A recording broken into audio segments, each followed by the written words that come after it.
Hi everyone, I'm Anagha from Access Language School, and in this session let us discuss about yet another disease condition, that is asthma.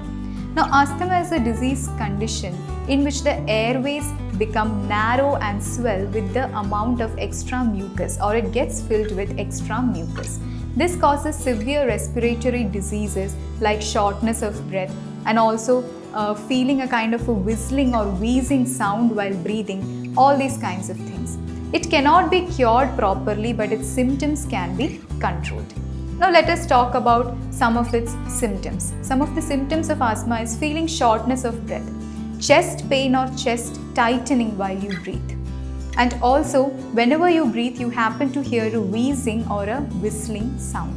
All these symptoms forms the causes of asthma or symptoms of asthma. Now let us talk about the causes of asthma. What are the possible causes? The main cause would be your exposure to airborne allergens like the pollen dust or dust mites or maybe the cockroach waste and so on. And sometimes maybe due to your constant exposure to the cold air.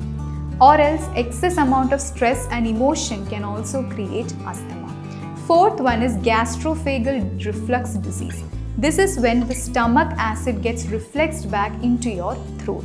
This may also cause asthma. Now, what are some of the preventive measures which you should take, or what are some of the possible treatments? You should always try to monitor your breathing. Are you able to inhale properly? Are you able to exhale properly? That means, are you able to breathe properly? That's what you need to monitor. Next thing is try to identify the allergens which causes your disease. Identify the very thing which is causing your allergy or which is creating asthma. Next thing is try to take proper medication, which will greatly help you in order to control your symptoms. And always try to take the prescribed medicine from time to time without any kind of delay, which will greatly help you in order to get through the symptoms or control the symptoms of this particular disease. As I already mentioned before, it cannot be eradicated completely.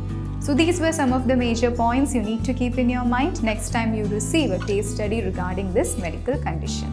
As I always said, you can always include all the kinds of extra points which you are well aware of, which will help you to improve your answer. I hope it was useful and informative. Thank you.